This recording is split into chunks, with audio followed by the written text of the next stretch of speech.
Ang mga ilaw ng pista ay naging malabong alaala habang dumudulas ako mula sa eskinita. Ang hamog ng Wellsmere ay bumabalik tulad ng isang kaibigan na may lumang tsismis. Ang anino ng simbahan ay naging mas malinaw sa hamog, pero ang mga batong daan ay mas nanginginig na parang sinusubukang itapon ako ng nayon. Ang aking bag ay isang bodega ng mga ninakaw, tala-arawan, larawan, pocket watch, mansanas, at ngayon ang mapa ni Agnes. Ang aking sneakers ay basa humihila sa bawat hakbang. Ang hangin ay mabigat sa amoy ng nasunog na asukal at ang mga bulong ay bumalik paulit-ulit na manatili. Hindi ngayon hamog bulong ko, pero ang puso ko ay tumitibok ng walang kumpiyansa. Sabi ng lola ko, ang mga matatanda ay may alam sa lumang katotohanan. Siya ay makikipagkwentuhan sa mga kaibigan sa bulwagan ng nayon. Ang mga mata ay kumikinang sa mga hindi nasabi na kwento. Ngayon kailangan ko ng isang matalinong tao dahil ang mga lihim ng Wellsmere ay mas mabilis na nagtatambak kaysa sa aking labada. Ang kalye ay lumiko at isang gusali ang lumitaw na hindi ko pa nakita. Isang aklatan. Hindi ang maalikabok na archive na pinuntahan ko, kundi isang mababang gusali ng bato na may mga bintanang parang kalahating nakapikit na mga mata. Ang karatula ay nagsasabing Wellsmere Public Library na may vibe na pasok sa sarili mong panganib. Itinulak ko ang pinto at ang mga bisagra ay umungol na parang personal na nainis.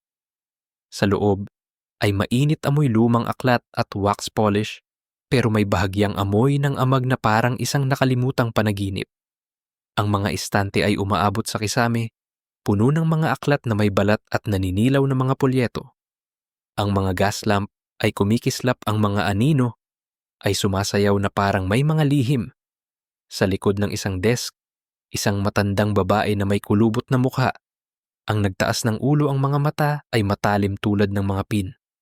Late ka na, sabi niya, na parang may nakaschedule kaming meeting.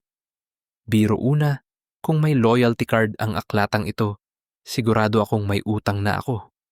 Lahat para saan, tanong ko, sinusubukang maging kaswal kahit na kinakabahan. Inayos niya ang kanyang salamin. Ang chain nito ay parang may plano ng pagtakas. Sa pag-alis, sabi niya sa mababang boses na parang nagbabahagi ng mga lihim sa mga aklat. Ang karunungan ng lola ko ay bumalik. Pakinggan ang mga matatanda. Nakakita sila ng mga panlilinlang ng mundo. Ang babaeng ito ay nakakita ng isang bagay, ang tugtog hamog. Ang buong nayon ay konektado. Sumandal ako sa desk. Ang aking bag ay kumaluskos. May alam ka ba tungkol sa orasan? Ang kanyang mga mata ay lumiit na parang nagtanong ako ng national security secret. Marami kang sinundot-sundot, ano sabi niya. Tiniklop ang kanyang mga kamay na parang mga ugat ng puno. Nakakatuwa, ang mga librarian noong panahon ng Victoria ay mga gatekeeper ng lokal na alamat. Hinintay ang mga kwento tulad ng mga aklat. Ang babaeng ito ay nagbabantay ng isang bagay at hindi ako aalis ng walang clue. May debate sa folklore tungkol sa oral tradition na nagpapakita ng katotohanan. Ang Wellsmere ay ginagawa ito pero hindi nagsasabi. Tumayo siya, hinintay akong sumunod. Tawagin mo akong Agnes, sabi niya. Hinila ako sa pagitan ng mga istante na parang lumiit ang mga dingding. Huminto siya sa isang mesa na may mga scroll at isang upuan. Umupo, sabi niya, at umupo ako dahil ang pakikipaglaban kay Agnes ay parang pakikalabanan ang isang dragon. Kinuha niya ang isang scroll na may gasgas na mga gilid at iniunat ito. Isang mapa ng Wellsmere, pero mali. Ang mga kalye ay umiikot na parang spiral at ang orasan ay minarkahan ng isang simbolo na parang badge ng kultura. Ang tugtog ay nagbibigkis, sabi niya. Tinapik ang mapa. Hinintin-tinawa ang cycle. Pinapanatili kaming narito. Ang boses niya ay kalmado, pero sumulyap siya sa mga anino na parang hinintay ang isang tao. Ang pulso ko ay bumilis. Ang binding ng tala-arawan, ang kadena sa ilog, ang ibang Wellsmere. Sa salamin lahat ay konektado. Paano ko ito mababasag, tanong ko, na parang bida ako sa kwentong ito. Tumawa si Agnes ng tuyo. Hindi ito nababasag. Aalis ka o mananatili. Biro 2. Kung ang Wellsmere ay isang escape room, si Agnes ang pinakamasamang hint giver. Lumapit ako, ang tinta ng mapa ay lumabo, pero malinaw nagpapakita ng isang plaza na hindi ko alam.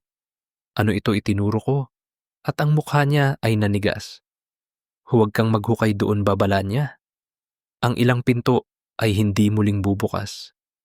Sige, may bitag sa hinintay. Balak ko sanang magtanong pa, pero isang umuugong na tunog, hindi mula sa istante kundi mula sa isang mabigat na bato na gumagalaw ang tumunog. Nagyelo si Agnes, hinintay ang scroll. Oras na para umalis, sabi niya, iniroll ang mapa at itinulak sa akin. Magpatuloy ka, huwag huminto. Ang kanyang pagmamadali ay nakakahawa, kaya hinintay ko ang aking bag at tumayo. Ang lampara ay kumikislap at ang mga anino ay parang sumusugod na may ngipin. Patungo ako sa pinto, ang boses ni Agnes ay sumunod, mag-ingat, sa huling tawag ng tugtog. Biro 3, kung may slogan ang nayong ito ay dumating para sa hamog, manatili magpakailanman. Ang pinto ay nagbang sa pagsara at ang hamog ay lumakas na parang galit na nakakuha ako ng clue. Ang mapa ay mabigat sa aking kamay at ang anino ng simbahan ay bahagyang nakikita. Ang babala ni Agnes ay konektado sa Tala-Arawan Balete at mga maskara ng pista. Ang Wellsmere ay isang buhol na masyadong malalim para malutas ko, pero hindi ako makahinto. Ang plaza ng mapa ay tumatawag at masyado akong matigas ang ulo o masyadong tanga para baliwalain. Ang hamog ay may mahigpit na hawak sa Wellsmere at hinintay ko ang mapa ni Agnes na parang ito ang tanging lubid na magliligtas sa akin habang natitisod ako pabalik sa mga batong daan. Ang aking mga trainer ay humihila, ang aking bag ay isang magulong kalansing ng mga ninakaw na relikya Tala-Arawan, larawan, pocket watch, mansanas at ngayon, ang misteryosong scroll at ang mga bulong ay bumalik. Sumisitsit ng manatili na parang paulit-ulit na nakaloop. Ang anino ng tore ay kumikislap sa hamog, pero hindi ko ito hinintay pa. Ang babala ni Agnes tungkol sa plaza sa kanyang mapa ay parang nagsusunog ng butas sa aking utak at masyado na akong malalim sa kabaliwan ng nayong ito para umatras ngayon. Ang hangin ay makapal sa amoy ng nasunog na asukal at ang bawat hakbang ay parang paglalakad ako sa isang panaginip na hindi ko magising. Sabi ng lola ko, ang mga nakatago ay gustong manatiling ganoon. Bulong niya ito habang kinakandado ang kanyang Tala-Arawan. Ang kanyang mga mata ay humahamon sa akin na mag-usisa. Ngayon may malaking itinatago ang Wellsmere at ang plaza na iyon ang susi o isang bitag na masyado akong tanga para iwasan. Iniunat ko ang mapa, ang tinta nito ay dumudugo, pero matalim ang mga spiral. Nakalye ay umiikot tulad ng isang labirinto.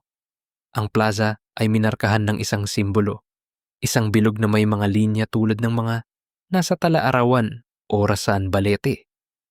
Ang puso ko ay tumitibok na parang nahuli sa tren at ang hamog ay umiikot na parang nakikinig ito. Sinundan ko ang mapa.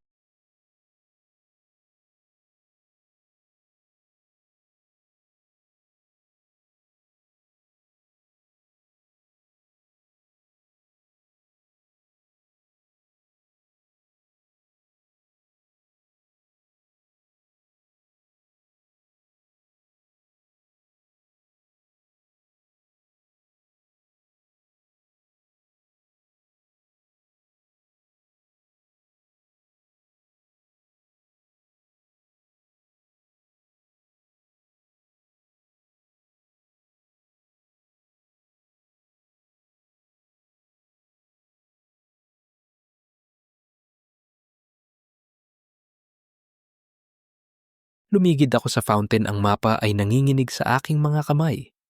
May debate sa arkeolohiya tungkol sa kung paano itinago ng mga banal na lugar ang kanilang mga lihim. Ang iba ay may mga bitag, ang iba ay may maling direksyon. Ang plaza na ito ay gumagawa ng pareho dahil ang mga batong daan ay mukhang normal, pero mali ang pakiramdam na parang umuugong sa ilalim ng aking mga trainer. Nakakatuwa ang mga nayon Noong medieval ay madalas na itinayo sa ibabaw ng mas luwang mga lugar, inilibing ang mga ritual sa ilalim ng mga simbahan o plaza. Pustahan tayo, may inilibing din dito. Lumuhod ako hinintay ang dumi mula sa isang bato at napansin ang isang mahinang ukit, isang bilog tulad ng simbolo sa mapa.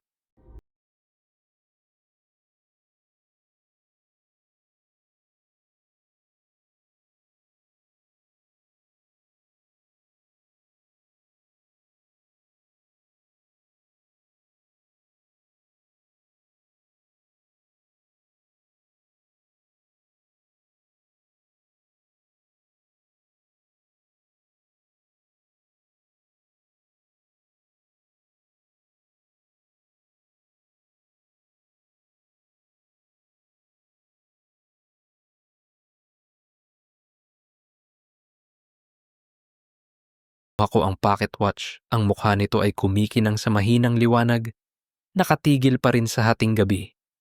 Mainit ito, tumitibok na parang nasasabik sa nakakatakot na hagdanan. Bumaba ako, ang hamog ay sumunod sa akin na parang mausisa rin ito. Ang mga hagdan ay gasgas, mahigpit ang pag-ikot, at ang mga dingding ay may ukit na mga simbolo na nagpapakirot sa aking mga mata. Ang mga bulong ay mas malakas, dahil ito hindi sa labas, kundi sa aking ulo, sa ibaba, sa ibaba. Bulong ko, sige pupunta na ako, kalmahan mo. Pero ang boses ko ay nanginginig. Ang mga hagdan ay natapos sa isang silid, ang kisame nito ay nawala sa mga anino, ang mga dingding ay kumikinang sa basa. Sa gitna isang batong altar na may ukit na mga baging at bilog, napapaligiran ng mga kadena tulad ng nasa ilog. Ang mga link nito ay may ukit na mga simbolo. Ang hangin ay makapal na parang hinintay ko ang kasaysayan, at ang pocket watch sa aking bag ay halos nanginginig. Lumapit ako sa altar, ang aking mga trainer ay kumakaskas sa sahig at napansin ang isang butas sa ibabaw nito, hugis tulad ng orasan. Sige, nasa isang cosmic escape room ako at ang aking sinumpang souvenir ang susi. Nagdalawang isip ako, ang babala ni Agnes. Ang ilang pinto ay hindi muling bubukas ay umuugong sa aking mga tainga. May ingay sa itaas na parang gumagalaw ang slab, at ang mga bulong ay tumindi, apurahan na ngayon. Ngayon, kinuha ko ang orasan, ang aking mga kamay ay basa at inilagay ito sa butas. Nag-click ito, akmang-akma na parang ginawa ito para dito. At ang silid ay umuuguwong, ang mga kadena ay kumakalansing na parang nagigising. Ang mga simbolo sa mga dingding ay bahagyang kumikinang, at ang puso ko ay parang nasa isang full-on rave. Biro 3 kung may lihim na club ang Wellsmere. Ngayon ko natagpuan ang VIP room. Humina ang ugong, pero mas mabigat ang hangin na parang hinintay ko ang isang switch na hindi ko maibabalik. Nandito pa rin ang orasan, pero iba ang pakiramdam, mas malamig. Hinintay ko ito ibinalik sa aking bag at tumakbo patungo sa hagdan. Ang mga kadena ay kumakalansing sa likod ko na parang nagtatampo. Bukas pa rin ang slab, salamat sa Diyos, at nagmadali akong umakyat. Ang hamog ay tumaloy na parang galit na nag-usisa ako.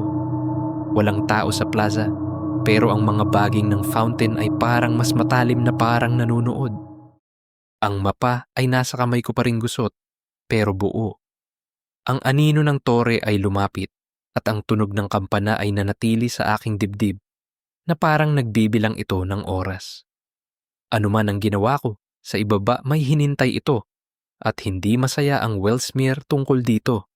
Masyado na akong malalim para huminto, pero ang bawat hakbang ay parang nag-i-enlist ako para sa isang finale na baka hindi ko makaligtasan.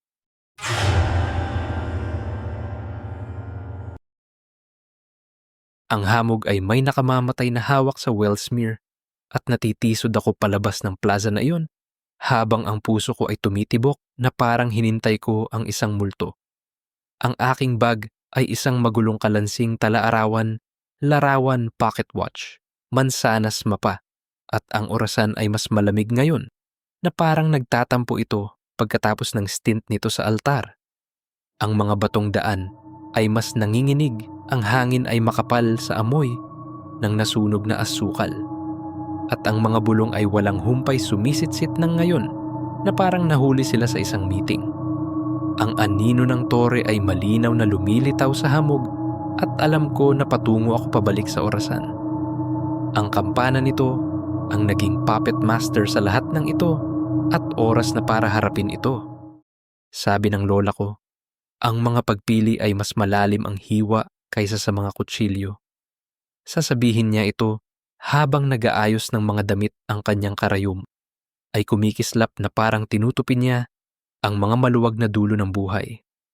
Ngayon nakaharap ako sa isang pagpili, manatili at kalasin ang gulo ng Wellsmere o tumakas at manalangin na malampasan ko ang hamog. Ang ugong ng silid ay nananatiling nanginginig sa aking dibdib at ang click ng orasan sa altar ay parang pagpirma sa isang kontrata na hindi ko binasa. Bulong ko, Lola, magkakaroon ka ng field day dito. At nagpatuloy sa paglalakad ang tore ay humihila sa akin na parang magnet. Ang mga kalye ay naging tuwid na parang sumuko na ang nayon sa pagpapaligaw sa akin. Ang mga kubo ay natunaw sa hamog, ang mga bintana ay madilim pero mapagbantay. Nadaanan ko ang pub ang karatulan nito ay umiingay at napansin ang babae ng mansanas sa labas. Ang kanyang mga mata ay kumikinang na parang alam niya ang ginawa ko sa ibaba. Mag-ingat. Mahal tawag niya, ang boses niya ay masyadong matamis. Biro una, kung may betting pool ang Wellsmere, may pustahan siya na magkakamali ako. Tumango ako, hinintay ang aking bag at nagmadali. May debate sa filosofiya tungkol sa free will laban sa tadhana, kung ang mga pagpili ay sa iyo o nakascript. Ngayon pakiramdam ko ay isang pawn ako sa nakakatakot na laro ng chess ng Wellsmere. Ang orasan ay lumilitaw sa unahan, ang mga baging nito ay mas matalim sa hamog. Ang kampana ay tumunog mas malakas kaysa dati, nagpapakalog sa aking mga ngipin at nanginginig ang lupa. Hindi lang ito tunog, ito ay isang tawag at ang aking mga paa ay gumagalaw bago pa man ako makapag-isip ng sobra. Nakakatuwa, ang mga sinaunang kampana ay ginawa gamit ang mga ritual, ang kanilang mga tunog ay pinaniniwala ang nakakabaluktot ng oras o nakakatawag ng mga espiritu. Ang isang ito ay nakakabaluktot ng isang bagay, sige, at ako ay nahuli sa kanyang alon. Narating ko ang side door ng tore. Ang hinintay ko noon at ito ay bukas, ang mga baging ay gumagalaw na parang nang-aanyaya. Sa loob ang spiral na hagdan ay mas madilim, ang hangin ay mas malamig, amoy, kalawang at bato. Ang mga simbolo sa mga dingding ay bahagyang kumikinang na parang nagigising. Ang aking mga trainer ay umalingaw-ngaw at ang mga bulong ay nawala, pinalitan ng tunog ng kampana sa aking ulo. Ngayon, umakyat ako, ang aking mga binti ay nasusunog, ang pocket watch ay mabigat sa aking bag. Sa itaas ang gear room ay pareho kalawang na mga kog, maruming bintana. Pero ang hangin ay parang may kuryente, na parang may bagyo sa loob. Ang kampana ay muling tumunog, napakalakas na natisod ako. Hinintay ang isang gear para sa balanse. Ang salamin ng bintana ay kumikislap, nagpapakita hindi ng Wellsmere, kundi ng ibang nayon, mga kalye na sepya, mga figura sa lumang damit, tulad ng nakita ko sa salamin. Ang aking refleksyon ay naroon pero mas matanda, ang aking mga mata ay tulad ng kay Agnes, mabigat sa mga lihim. Kumurap ako at ako lang ito, mukhang nag-edad ng 1 dekada. Biro 2, kung may skincare routine, ang tore na ito. Puro stress ito. Kinuha ko ang tala-arawan, ang mga pahina nito ay kumikislap na parang kinakabahan. Isang linya ang namumukod. Ang huling kampana ay nag-aalok ng pinto, manatili o tumakas. Sige, may cosmic ultimatum ako. Ang kampana ay muling tumunog at ang mga gear ay umiingay, gumagalaw sa unang pagkakataon, mabagal at nakakakiskis. Ang mga simbolo ay sumiklab at ang silid ay nanginginig, ang alikabok ay bumuhos. Ang aking bag ay nadulas, ang orasan ay nahulog, ang mukha nito ay kumikinang na parang sinapian. Hinintay ko ito at ang kinang ay nawala, pero ang silid ay nanginginig pa rin. Tama ang talaarawan, ito ang huling kampana, at ang Wellsmere ay nangangailangan ng pagpili. Manatili at basagin ang cycle o tumakas at iwan itong umiikot. Ang karunungan ng lola ko ay bumalik pumili gamit ang puso, pero tingnan ang fine print. Lumapit ako sa bintana, ang ibang Wellsmere ay kumikislap na parang masamang signal. Ang hamog sa labas ay umiikot at nakita ko ang mga figura, si Eleanor ang babae ng mansanas, ang estranghero na may balabal nanonood mula sa ibaba. Ang kanilang mga mata ay hindi pa galit, pagod lang, na parang sila rin ay nakulong. Hinintay ko ang orasan, ang malamig na metal nito ay nagbibigay ng katatagan sa akin. Kung mananatili ako, ano ang catch, bulong ko? Kalahating inaasahan ang sagot. Ang tunog ng kampana ay humina at ang katahimikan ay mas masama, mabigat sa pag-asam. Kaya kong basagin ang orasan, baka itigil ang mga gear, pero ang talaarawan ay malabo sa kung ano ang ibig sabihin ng pagbasag. Ang pagtakas ay nakakaakit, pero ang hamog ay hindi eksaktong naglalatag ng welcome mat. Biro 3, kung may exit sign ang Wellsmere, ito ay nakasulat sa invisible na tinta. Ang mga gear ay umuungol, bumagal, at ang mga simbolo ay humina. Ang pagpili ay ngayon, o ako ay makukulong sa loop na ito magpakailanman. Huminga ako ng malalim, ang puso ko ay tumitibok at gumawa ng hakbang, umaasa na hindi ako mag-i-enlist para sa panghabang buhay na pagsisisi.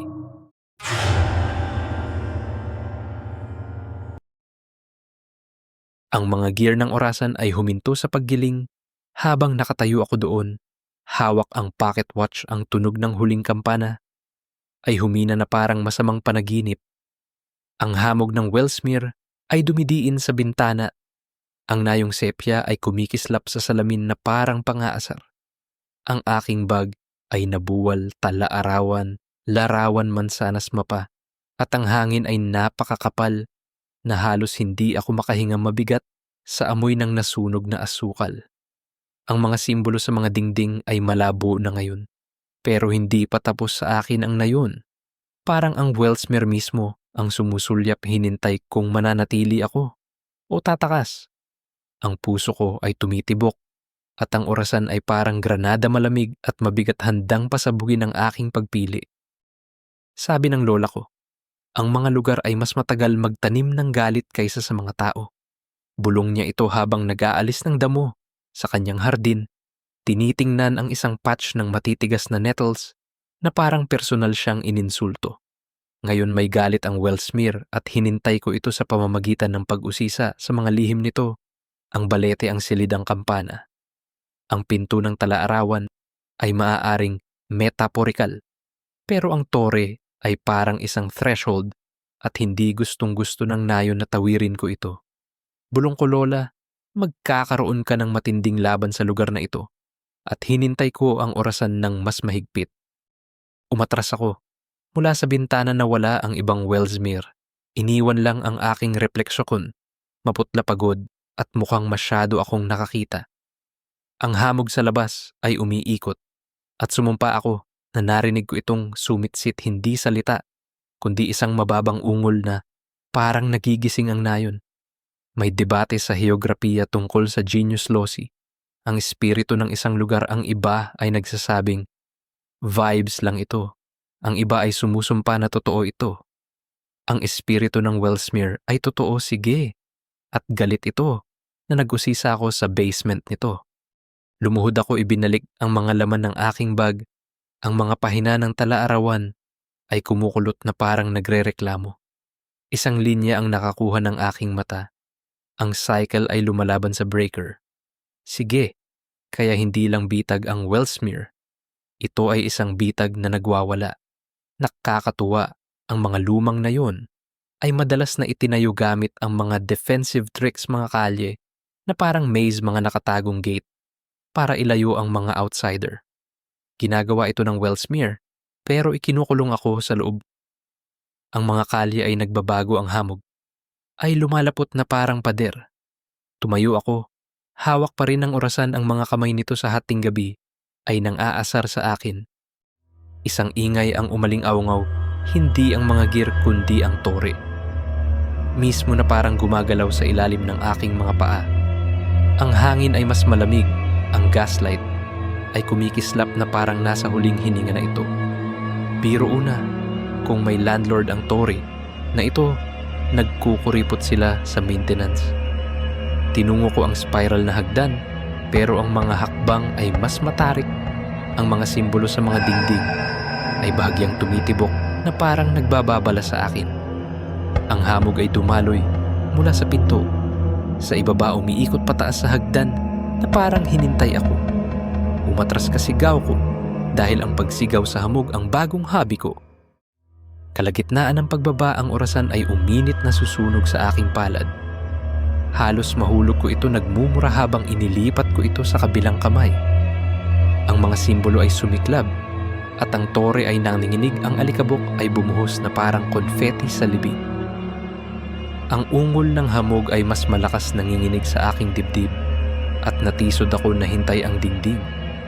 Hindi lang ang tore lumalaban ng Wellsmere na parang natrip ko ang alarma sa pagkakalikot sa cycle nito. Ang karunungan ng lola ko ay bumalik. Huwag labanan ang mas malaki sa'yo, dayain mo ito. Siguro ninakaw niya ang lunch money ng hamog at tinawag itong tapos na. Narating ko ang pinto, ang hamog ay napakakapal na parang paglalakad sa sabaw. Sa labas, wala na ang plaza, pinalitan ng isang kalye na hindi ko kilala. Ang mga kubo ay lumilitaw na parang lumipat sila ng bahay para lang guluhin ako. Ang orasan ay lumamig pero ang hangin ay parang may kuryente na parang may bagyo na darating. Kinuha ko ang mapa. Ang mga spiral na kalye ay lumabo habang kinukurap ko. Ang plaza ay minarkahan pa rin, pero ang tuldok ng tore ay gumagalaw na parang muling isinusulat ng Wellsmere ang sarili nito. Biro dalawa, kung may satnav ang nayong itulasing ito sa hamog. Nagpatuloy ako sa paglalakad. Ang mga batong daan ay madulas, ang hamog ay tumutulak pabalik na parang may mga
Ang hamog ng Wellsmere ay parang buhay na ngayon, kumakapit sa akin na parang may utang na dapat bayaran habang natitisod ako patungo sa anino ng tore.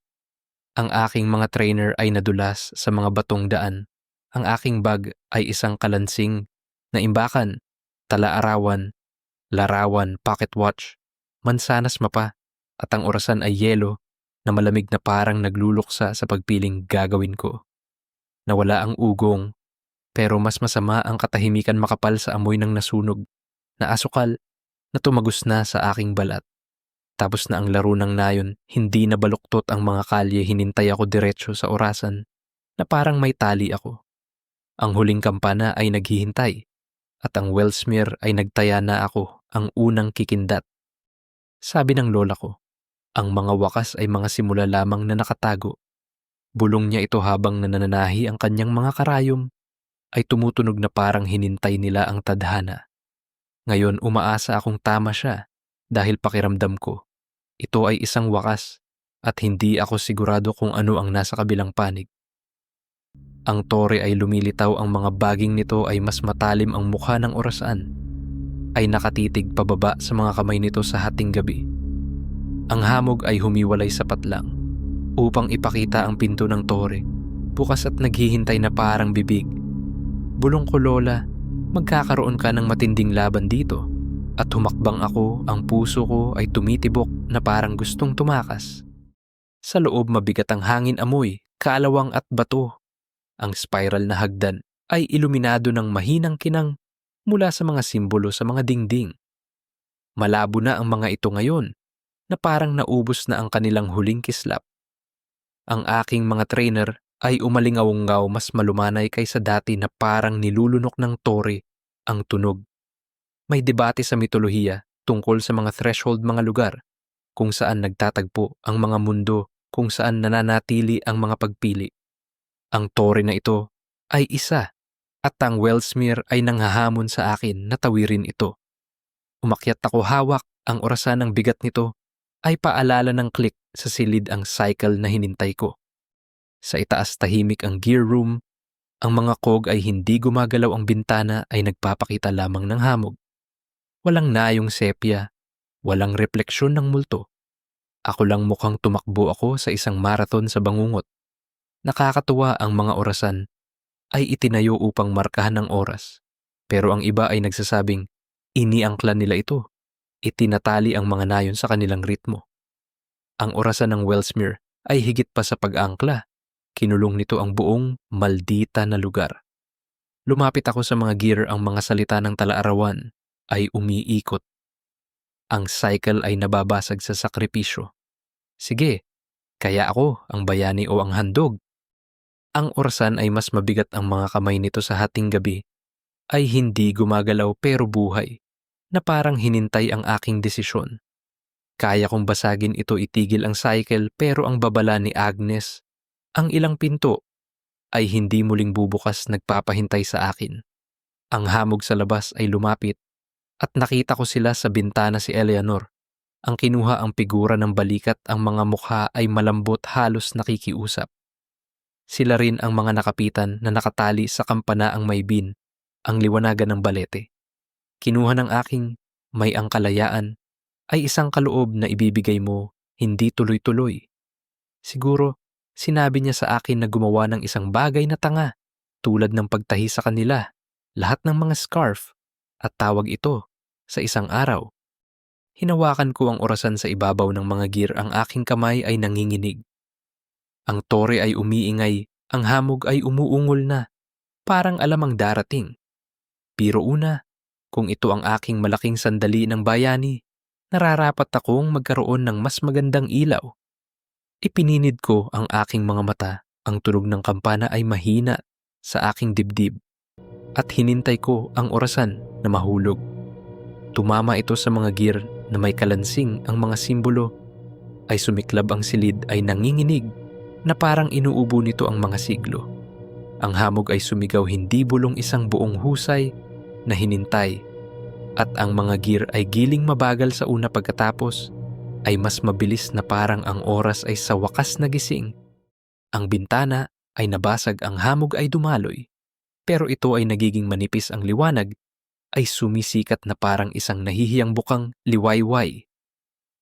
Ang mga figura sa ibaba ay nawala, ang kanilang mga mukha ay malambot, halos nakangiti na, parang hinintay ko ang kanilang mga tali.